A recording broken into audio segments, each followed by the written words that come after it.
The Living Zen-podcast is a gift from the members and associates of the Victoria Zen Centre to you. If you enjoy it, please be sure to let your friends know about Living Zen. If you'd like to support our community, here are a few ways that you can do it. Download the Living Zen podcast app for iPod, iPhone, or Android. You can also purchase additional Zen Talks by Venerable Eshu on iTunes or Amazon.com. One of the most meaningful ways to show your support is by joining our Sangha as an associate.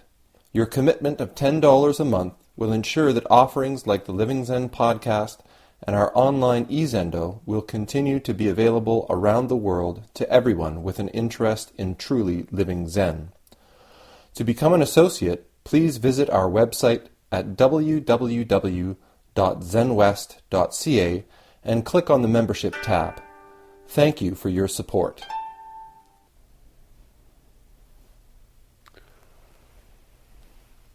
The school of Zen teaching that I was trained in is called, in Japanese, Nyorai Zen. And Nyorai is the Japanese word for a Sanskrit term, Tathagata. Tathagata. And this is the word that the historical Buddha Shakyamuni used when he referred to himself. Siddhartha Gautama, after his awakening, was called many things: the world-honored one, the great doctor, the Buddha. And when he referred to himself, he called himself Tathagata. And this word has as its content two separate words. One is Tathagata, and one is Tathagata. All this is Sanskrit to me. Tathagata means thus coming, and Tathagata means thus going. And so when he referred to himself, he said, the one who is thus coming, the one who is thus going. And the reason that I'm taking the time to talk about all of this is because this single teaching of these two simultaneous activities lies at the very core of the practice of Zen. Fundamentally, all of us look at this world and look at the people in it and the objects in it. And we look at ourselves. We look at our situations. We look at our relationships. And in each and every place that we look, we see an object. We see a thing. And our whole world view about everything is that this is a great cosmos made up of objects. And this foundational teaching, the most basic teaching of Zen Buddhism, is that by taking up this perspective of the world being made up of solid objects, we're making a tremendous mistake. A mistake that's so big, in fact, that it it ensures, it utterly guarantees that you will suffer.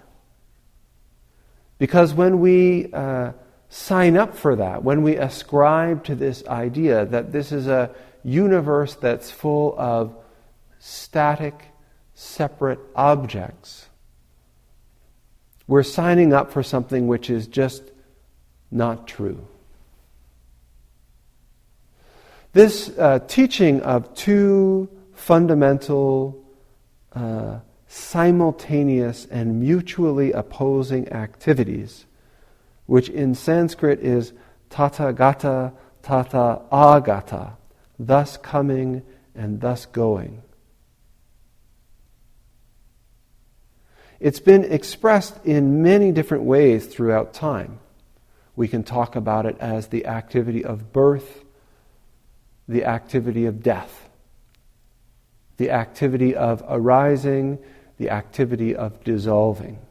One of my teachers said, the activity of plus and the activity of minus. And we can characterize it any way that we like, as long as we get the idea that there are these two simultaneously acting, opposing activities that make up everything in this cosmos.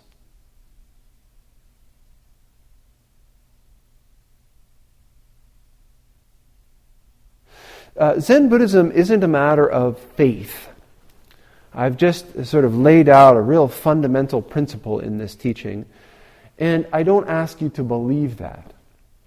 What I ask people to do, and what we focus on doing here in Zen practice, is first of all developing the capacity to investigate deeply. So we start with this simple practice of sitting and breathing, being able to come fully into this unfolding activity of our lives so that we're able to be here. We're able to be awake and aware of what's taking place right under our noses. We're able to do this in stillness and in activity. And then we begin to look at things. And so we take, first of all, the most solid, real, separate, distinct, tangible thing that we can come across, which is ourselves. We walk through our lives talking about ourselves. We walk through our lives taking care of ourselves, improving ourselves, acquiring more for ourselves. And then we have to sort of deconstruct that. We have to say, so what is this thing that I call a self? Certainly, if there are objects in this cosmos, then the self is one of them. And so I should be able to find it. So we begin to investigate. Is myself my thoughts? Well, certainly it can't be thoughts, because from one moment to the next, my thinking changes.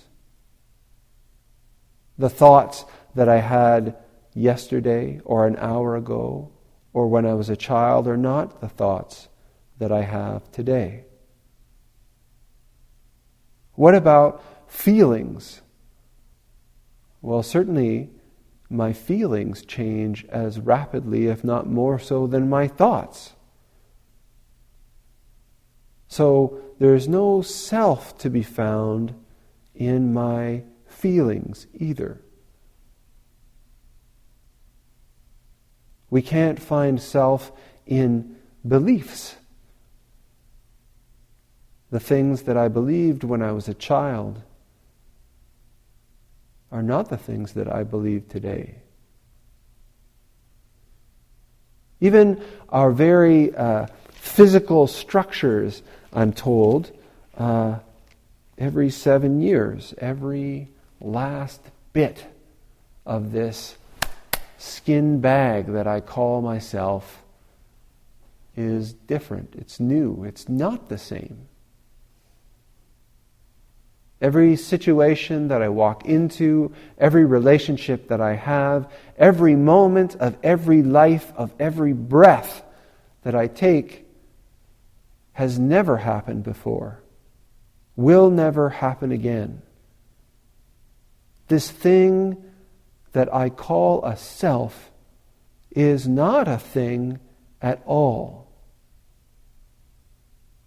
It is a dynamic interaction between these two simultaneous activities, plus and minus, tata gata, tata agata, simultaneously becoming and dissolving, simultaneously being born and dying in each and every moment.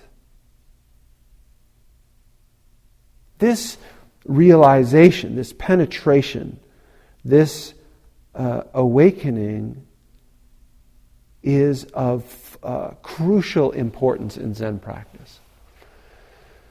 Our perspective on this cosmos transforms when we're able to actually grasp this, because the world changes from this collection of distinct and separate objects that randomly bump into one another into a seamless, unified, dynamic, unfolding activity. The world changes from blocks into fluidity. In the classical scriptures, a student who realizes this has this first awakening. This first awakening to this dynamic activity of plus and minus, of birth and death. This person is called a stream entrant. And this is a beautiful metaphor, because it represents us taking this step off of the solidity, off of this world of objects, the bank, and entering into the stream, entering into the flow, the river, the activity. We begin to see that things aren't so distinct. That when we're interacting with people, where before we might have taken them as completely unrelated, completely separate, outside of us, when we begin to truly grasp that there is indeed no us to be outside of, that in relationship, in interaction,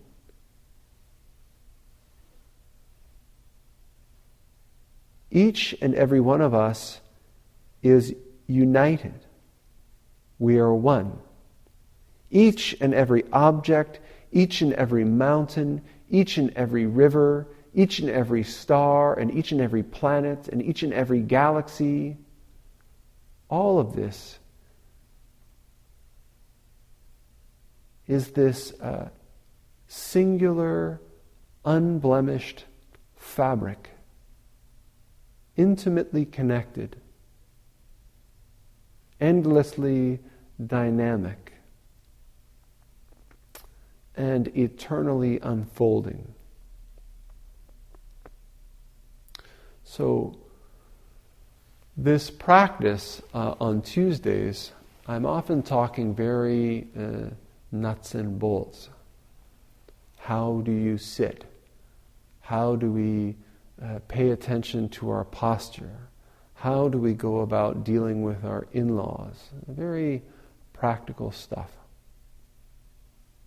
But as we practice, we can't forget that all of these things arise out of this single realization, not separate. And this realization isn't a concept. It's not something that we can just grasp with our head and that's going to change everything. No. Through our own experience, through our own practice, through our own just watching, being awake and witnessing the unfolding activity of this cosmos through our lives, in these activities, sitting and walking and chanting, we can witness, we can experience, we can know for ourselves this activity of unifying with, becoming one with, dissolving away into our environment, our activity, relationship. And we can know, we can experience this activity of arising, becoming distinct, recognizing. And we can witness this activity over and over and over again. We'll see it in our practice here. We'll see it from moment to moment as we sit. We'll see it as we engage in walking meditation. We'll feel it as we chant. And as we continue to practice, we'll begin to recognize it as we make our music and as we clean our floors and as we embrace our partners and our children. And this practice, this experience, this teaching of tathagata, tata agata, thus coming and thus going, moves out of the realm of concept, of ideas. And it becomes the experiential teaching that the Dharma, the Buddha Dharma, is. Thanks for listening to the Living Zen podcast. If you follow Living Zen through iTunes, I would very much appreciate it if you would take a moment to let me know what you think about it by rating or reviewing the podcast, so that new listeners can also hear what you have to say. Thank you for your time and for your support.